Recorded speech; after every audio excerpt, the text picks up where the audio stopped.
Episode 9 এর শুরুতেই narrator আমাদের একটু ফ্ল্যাশব্যাক দেয়, যেখানে ওয়ালবার্গ বাইগান, অ্যাডাম জবস এবং ইনোসেন্ট জিরো এই তিনজনের কানেকশন বোঝানো হয়। অ্যাডাম জবস ছিল একজন লেজেন্ডারি ম্যাজিশিয়ান এবং একই সাথে ওয়ালবার্গ আর ইনোসেন্ট জিরো দুজনেরই মাস্টার। এই ইনফরমেশন দিয়েই এপিসোডটা প্রেজেন্ট ব্যাটেলে চলে আসে। ব্যাটেল ফিল্ডে আমরা দেখি ওয়ালবার্গ বাইগান মুখোমুখি দাঁড়িয়ে আছে ইনোসেন্ট জিরোর সামনে। ইনোসেন্ট জিরো তখন এক ধরনের ফরবিডেন স্পেল ব্যবহার করে, আর সেই স্পেল দিয়ে সে ব্যাটেল ফিল্ডে সামান করে অ্যাডাম জবসের একটা ভার্সন। নিজের ডেড মাস্টারকে আবার সামনে দেখে ওয়ালবার্গ পুরো শক হয়ে যায়। সে ইনোসেন্ট জিরোকে প্রশ্ন করে এইরকম ক্রুয়েল কাজ সে কেন করল। ঠিক তখনই ইনোসেন্ট জিরোর অ্যালাই নেক্রস ম্যান্স সামনে আসে এবং বলে যে ওয়ালবার্গের অপোনেন্ট এখন সে নিজেই হবে। ওয়ালবার্গ বুঝে যায় তাকে একসাথে নিজের মাস্টার আর নেক্রস দুজনের বিরুদ্ধেই ফাইট করতে হবে, তবুও সে একটুও পিছু হটে না। অ্যাডাম অ্যাট্যাক করলে ওয়ালবার্গ সেটা ব্লক করে এবং ইনস্ট্যান্টলি বুঝে যায় এই অ্যাডাম ভার্জনটা পাওয়ারের দিক থেকে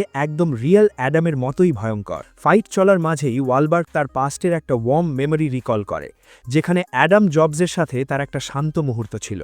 সেই স্মৃতি মনে করেই ওয়ালবার্গ রিজলভ নেয় সে অ্যাডাম, ইনোসেন্ট জিরো এবং তাদের সবাইকে ডিফিট করবে। এরপর নেক্রস আর অ্যাডাম একসাথে ওয়ালবার্গকে অ্যাটাক করতে থাকে। এই সময় নেক্রস এক্সপ্লেন করে অ্যাডামের ডার্ক ম্যাজিক সম্পর্কে। সে বলে অ্যাডামের ম্যাজিক যেটাকে টাচ করে সেটা সরাসরি ভয়েডের মধ্যে চলে যায় এবং এই ম্যাজিক কোনো নর্মাল ম্যাজিক দিয়ে রিপেল করা যায় না। নেক্রস কনফিডেন্টলি ভাবে ওয়ালবার্গ এখানে হারবে, কিন্তু ওয়ালবার্গ তার স্পেস টাইপ ম্যাজিক ব্যবহার করে পুরো সিচুয়েশন কন্ট্রোল করে নেয়।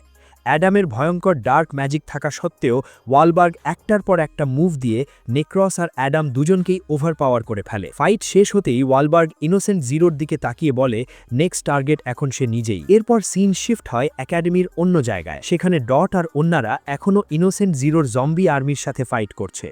কার্লো বিরক্ত হয়ে বলে সে যত দ্রুত সম্ভব জম্বিস শেষ করতে চায়, কারণ তার মেইন লক্ষ্য ম্যাশকে হেল্প করা। তারপর স্টোরি চলে যায় ম্যাশ বার্ন ডেডের কাছে। ম্যাশ তখন সেলওয়ারের সাথে ফেস টু ফেস। ম্যাশ সরাসরি সেলওয়ারকে জিজ্ঞেস করে ইনোসেন্ট জিরো কেন তার পেছনে এত ইন্টারেস্টেড। সেলওয়ার তখন এক্সপ্লেন করে forbidden magic of body construction সম্পর্কে। সে বলে এই ডার্ক ম্যাজিক ব্যবহার করে 6 জন ব্লাড রিলেটেড মানুষের হার্ট নিয়ে একটা ইমমর্টাল হার্ট তৈরি করা যায়। সেলওয়ার জানায় ম্যাশ সেই ব্লাড রিলেটিভসদের একজন এবং ইনোসেন্ট জিরো ম্যাশের হার্ট চায় তার পারফেক্ট বডি কমপ্লিট করার জন্য। এই হিউজ রেভেলেশন শোনার পর সবাই এক্সপেক্ট করে ম্যাশ শকড হবে, কিন্তু ম্যাশ উল্টো ব্যাটেল ফিল্ডের মাঝেই শুয়ে পড়ে ঘুমিয়ে যায়। সেলওয়ার পুরো কনফিউজ হয়ে যায়। কিছুক্ষণ পর ম্যাশ উঠে বসে সেলওয়ারকে জিজ্ঞেস করে সে কি তার ব্রাদার। সেলওয়ার বলে সে ম্যাশের ব্রাদার না, সে ইনোসেন্ট জিরোর পৈনি করা একটা ক্লোন। এরপর সেলওয়ার যখন ম্যাশকে ওয়ার্থলেস বলে ইনসাল্ট করে, ম্যাশ কোনো কথা না বলে সরাসরি তাকে পাঞ্চ মারে। ম্যাশ বলে সে ইনোসেন্ট জিরোর কোনো প্ল্যানে ইন্টারেস্টেড না এবং সেলওয়ারকে সিরিয়াসলি ফাইট করতে বলে। সেলওয়ার তখন তার ওয়ানডে ট্রু পাওয়ার রিলিজ করে এবং দুজনের মধ্যে ইন্টেন্স ফাইট শুরু হয়। সেলওয়ার বুঝতে পারে ম্যাশ খুব সহজেই তার ডেডলি ডিস্ক অ্যাট্যাকস ডজ করছে। এই কারণে সেলওয়ার তার বেশিরভাগ ম্যানা ব্যবহার করে একটা জায়ান্ট অ্যাট্যাক তৈরি করে, যার নাম ব্ল্যাক ডায়মন্ড। তার উদ্দেশ্য ছিল ম্যাশের প্রিয় সবাইকে একসাথে ডিস্ট্রয় করা। এর জবাবে ম্যাশ পুরো এরিয়া জুড়ে দৌড়াতে শুরু করে এবং হঠাৎ করে সেলওয়ারের পিছনে গিয়ে হাজির হয়।